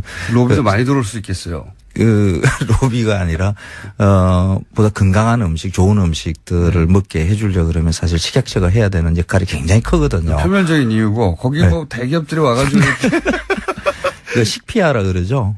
식피아의 문제가 기업과 그 정부와의 관계가 끈끈하게 맺어져 있는 데가 보통 이제 식약처 이야기를 해요. 그래서 그 관계도 좀 지금, 그 김현건 의원이 했던 그것도 사실 이제 식피아의 하나의 맥락에 있는 거라고 이렇게 볼 수가 있는 거죠. 민정수석에 보고했다는 메모가 있는 바람에. 그렇죠. 그것도 그 보고서에 괄호치고 있었대요. 괄호치고 민정수석에서 연계하라고 했다. 저 굉장히 궁금해가지고 연초부터 계속 왜 이게 민정수석에 보고됐을까 했는데 오늘에서 의문의 일부가 풀렸습니다. 근데 지금 김영곤 의원이 굉장히 중요한 이야기들을 하셨는데 혹시 또 이게 달걀 소비에 또 영향을 미칠까 하는 그런 또 걱정도 있거든요. 네. 그러니까 통계한 잘못 오해한 부분도 풀어주실 것이고. 그렇죠. 네. 예. 그거는 네. 또 김영곤 의원님이 또 잘 풀어나가시겠죠. 그러니까 근데 이게 이제 뭐랄까요. 일반인들한테 확 와닿는 것이 중간 과정 생략하고 일단 산란일자가 아니라는 거. 다른 나라에서는 상식으로 생각해 보면 닭이 낳는 순간 찍어야 될 것 같거든요. 그렇죠. 예. 그런데 보관을 한다고 하더라도 그 달걀이 뭐 상하거나 뭐 이러지는 않거든요. 당장 상하지는 않겠죠. 세척을 하지 않고 보관을 할 경우에는 그냥 살아있는 상태로 그냥 그렇죠. 있는 거니까 그렇게 걱정할 필요가 없는데 세척 이후에는 이제 조금 문제가 생겨요. 그렇죠. 그래서 세척 이후에는 이제 냉장 유통을 하게끔 그렇게 되어 있는데 세척 이후에 냉장이 잘 안 되는 경우가 있으니까 이제 거기에 대한 걱정들은 예전부터 좀 있었죠. 예전부터 있었는데 저희는 전문가들이나 알고 저희는 처음 한 거죠.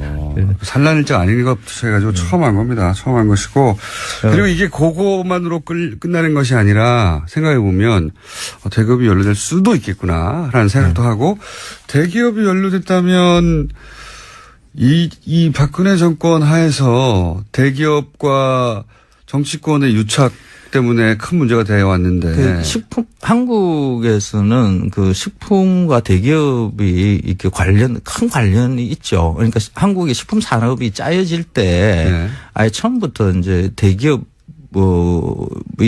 식품 산업에 적극적으로 관여하게끔 그렇게 짜여지거든요. 그러니까 1960년대에 식품 산업 근대화해 나가는 게 그때 뭐 위생 문제 뭐 이런 게 굉장히 많았어요. 그래서 그걸 정부에서 자잘한 기업들을 대상으로 일일이 관리한다는 게 정부의 힘으로는 좀 당시만 하더라도 정부 사이즈나 뭐 그렇죠. 그래서 기업들 큰 기업들한테 이 식품들을 알아서 제조해서 하게끔 하는 이게 그때 당시에 어쩔 수 없는 선택이었다고 저는 당시만 하더라도 그러다 보니까 이제 지금 너무 편중돼 있다는 것은 확실해요. 그래서 그렇죠. 이 구조를 그렇다고 해서 지금 식품 대기업들한테 이 일을 갖다 떼내게 한다는 것은 불가능한 일이고요. 그래서 조금 좀 현명한 그런 일들을 좀 만들어 산란일자가 포장일자 기준이 된 연유가 다른 나라에서는 아닌데 생각해 보면 농가에서 그걸 요구했을 일은 없거든요. 네. 농가는 산란일자 찍어도 돼요. 자기들은 생산했고 찍어버리면 되는데 유통 쪽에서 요구했을 가능성이 대단히 높은 거죠, 사실. 굉장히 복잡해요. 그 달걀 가격의 계절 진폭을 또 어떻게 할 거냐 뭐 이런 것들 복잡한 문제가 또 나오거든요. 복잡한 거 알고 싶지 않습니다. 산란일자를 찍어주세요. 값싸게 달걀을 먹게 만드는 방법 그것까지도 같이 궁리를 해야 됩니다. 알겠습니다. 자, 오늘 주제 벌써 뭐 몇 분 써버렸네. 오늘 주제는 뭐죠?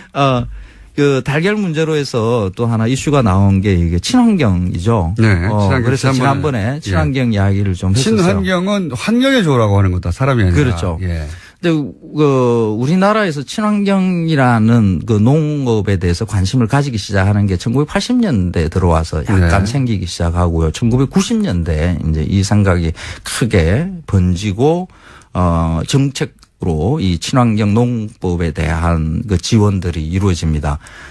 이 과정들이 유럽의 경우하고 거의 같이 이렇게 맥락을 이루는데 친환경이라는 농법이 유럽에서 크게 정책적으로 보호하려고 했던 이유는 신대륙에서 나오는 값싼 농산물에 신대륙을 대한 하면 북미, 남미. 그렇죠. 특히 미국에서 나오는 작물들에 대한 방어 장벽을 세우는 것의 일종이거든요. 워낙 대량으로 해야 되니까. 그렇죠. 미국은 비행기로 농약 뿌리고 뭐 이러는 것들 다 하니까 그러니까 유럽에서는 그런 것이 아닌 친환경으로 이렇게 하다 보면 이게 방어 상대적으로 경쟁력을 갖다 확보할 수 있을 것이다라는 거죠. 근데 그 생각이 우리한테도 이렇게 전달이 돼요. 근데 유럽과 우리는 자연 환경이 다르다라는 것까지도 좀 생각을 했었어야 되는데 그냥 친환경 농법 그 자체가 우리한테 극히 유리할 것처럼 이렇게 판단을 한 것에 조금 문제가 있죠. 그러니까 유럽의 경우에는 일단 뭐 식량 작업률은 전체로 보자 그러면 뭐 100% 다 넘어가고요. 자연환경이 농사 짓기에 너무나 좋죠. 뭐 이탈리아나 프랑스나 뭐 이런 데 가보면 독일 그냥 겨울 그렇게 춥지도 않고요. 프랑스 남부 같은 데 가면 뭐, 겨울에 그냥 뭐 소복소복하게 그냥 비 오고요. 여름에 그렇게 온난 덥지도 다습. 않고요. 태풍도 없고요. 땅도 아주 거름지고요. 그런 땅에서는 그냥 그 농약 없이도 비료 뭐 이런 거 안 치고 그냥 해도 그냥 다 농사를 잘 지을 수 있는 데죠. 그러니까 친환경에 대한 비용이 그렇게 크게 발생하지 않는 데입니다. 그래서 실제로 유럽에서는 친환경 농법의 농산물이라 하더라도 그렇게 가격이 높지가 않아요. 생산성도 웬만큼 유지되고 뭐 인력도 그렇게 많이 들어가는 게 아니니까. 근데 우리나라는 사정이 좀 다릅니다. 우리 땅은 굉장히 땅이 척박해요. 유기물도 그렇게 많지가 않고요. 특히 겨울이 5개월이나 지속이 되고 여름에 2개월 정도 장마 기간이 있고요. 이 장마 기간에 병충 애들 어마어마하게 붙거든요. 이런 그 화목한 이런 자연 환경에서 농사를 지어나가는 것 자체가 사실 힘들거든요. 그래서 뭐 화학비료, 특히 질소비료, 농약 이런 것으로 해서 우리가 생산성이 급격하게 이렇게 올려놓고 웬만큼 농업을 유지를 했었는데 사실 뭐 농약이나 화학비료에 의한 그런 자연 파괴 이거는 일부 또 문제가 있기는 하죠. 그런데 그것을 다 뒤집고 그냥 친환경으로 우리 땅이 농사를 지을 수 있을 만한 땅이다라는 이런 착각은 가지지 않는 게 바른데 그것까지 지금 가지고 있죠. 우리 땅에서 친환경으로 농사를 지으면 생산성이 너무 떨어져요. 너무 힘들어요. 특히 여름을 넘기기가 굉장히 힘들거든요. 그 과일 같은 경우에 친환경 사과, 배, 뭐 이런 것들도 재배가 되기도 합니다. 정상과가 나오는 게 아주 극소량이에요. 한 사과 한 100개 따면 그 중에 병점이라 그래요. 뭐, 해충이나 뭐 이런 거 병이 붙어가지고 이렇게 흉터가 생긴 거. 이런 거 소비자들이 잘 안 사 먹거든요. 요즘 그렇죠. 그런 거 빼고 난 다음에 정상과로 이렇게 보이는 것 이런 것만 따지면 한 20% 정도밖에 안 돼요. 80%가 그렇습니까? 그렇죠. 그래서 이 병점이 있는 걸 또 버리기는 그렇잖아요. 그래서 그걸 가지고 하는 게 보통 착즙을 하죠. 주스를 만든다. 주스 만듭니다. 그래서 유기농 매장에 가보면 사과보다는 사과 주스가 더 많이 보이는 게 그거죠. 그러니까 유기농 친환경 농법으로 재배를 해서 기껏 주스 만들어서 먹는 이런 일이 만들어지는 거죠. 친환경에 대한 판타지가 좀 있는데 현실이 이렇다는 거군요. 그렇죠. 그러니까 뭐 채소 같은 경우도 거의 친환경 채소는 그 비닐하우스에서 하거든요. 노지에서는 사실 힘들어요. 친환경 한다는 게. 그냥 그 여름에 이런 고온다습한 데서는 그냥 병충해 그냥 막 다 붙습니다. 그래서 가둬진 공간에서 키우는 거거든요. 온도, 습도 조절해 가면서. 그렇죠. 그 하우스 안에서 키우는 것이 자연적인 것이다, 친환경적이다 하고 이렇게 붙이는 게 좀 그렇죠. 맞지가 그 자체가 않죠. 이공적이긴 합니다. 그렇죠. 오늘의 벌써 1분밖에 안 남았습니다. 그래요? 이러다가 또 끝날 것 같아서 오늘의 핵심 요지는 그렇다면? 그래서 우리의 환경에 맞는 우리의 자연 조건에 맞는 농업이 무엇인가에 대해서 조금 이제 진지하게 생각해 볼 필요가 있지 않는가. 친환경만이 답이다라고 친환경이라는 단어 무슨 그런 정책들에 대한 반성이 좀 있어야 되지 않는가 하는 거죠.